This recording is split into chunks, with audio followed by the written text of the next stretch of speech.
the same sort of battle that we would. Yes, it is, General Trader.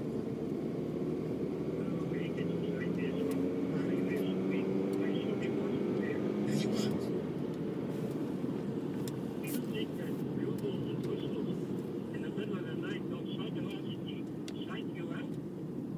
I'm not saying that. I'm saying...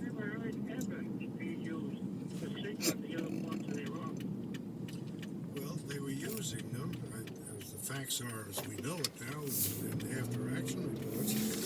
Most of those devices were used for coordination and control, not for psychological purposes. The fact that it had a psychological...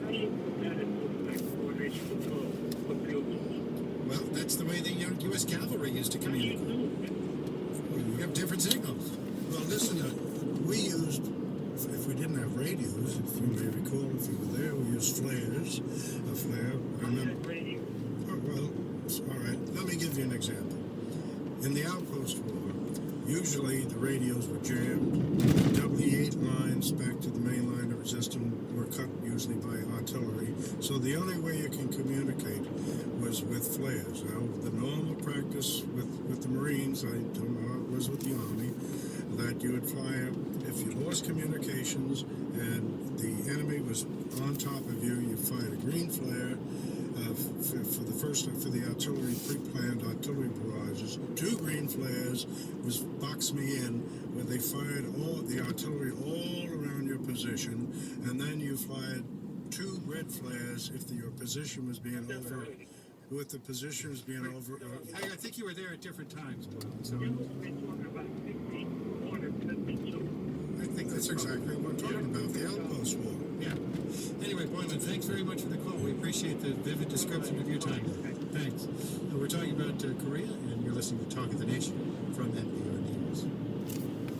Here's an email we have from Chandler from Chandler, Arizona. My grandfather, Colonel Alan B. Clark, fought in the Korean War. He was the one who communicated coordinates with the USS Missouri in order to drive the North Koreans out of Seoul. He also served at the Chosin Reservoir and told stories of surviving on Tootsie Rolls while watching many friends freeze to death. He's now in his 90s, and his mind is still as sharp as a tack. I'll be buying your book for him, and thank you for the broadcast. You know, that Tootsie Roll is absolutely true. Because everybody wanted Tootsie Rolls, because everything else would get frozen. In the sea rations. And the sea rations. And Tootsie Rolls, they were worth the price of gold. You know, on the matter of the bugles and the lights and using actually megaphones and all that, I think that Ridgway looked at it, and I think the general's right that it was probably used for coordination, but that's not what a lot of people in 1950 in the winter thought.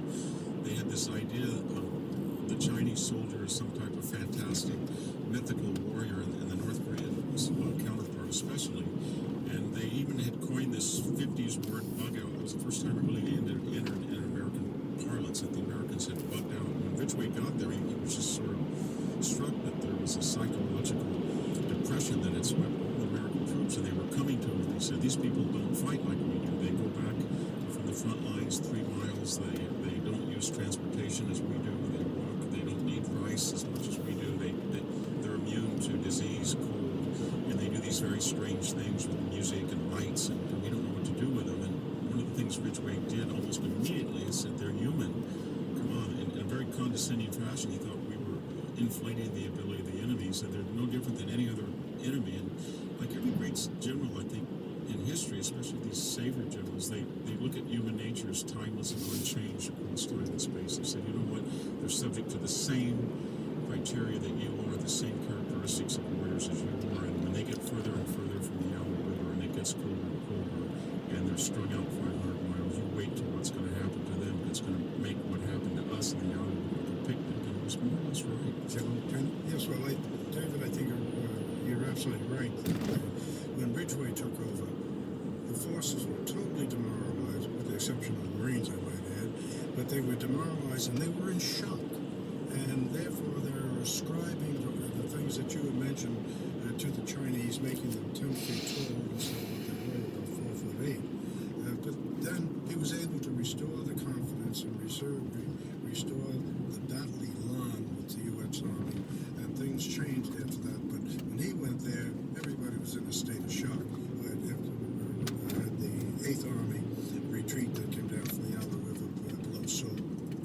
It was very difficult, I would add, because the Marines had performed brilliantly. Even General Alman was a controversial commander, but whatever one said, the Marines really had never been defeated. Their treaties military. So Ridgway had this unenviable task of sort of as an army man saying, you know what, the army is falling apart, and not the Marine Corps, and yet he was the 8th Army commander and the senior ground commander.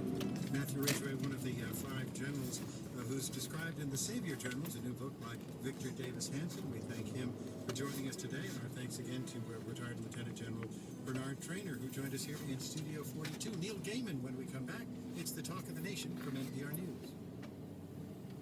Support for NPR comes from NPR member stations and from Zurich Insurance, providing risk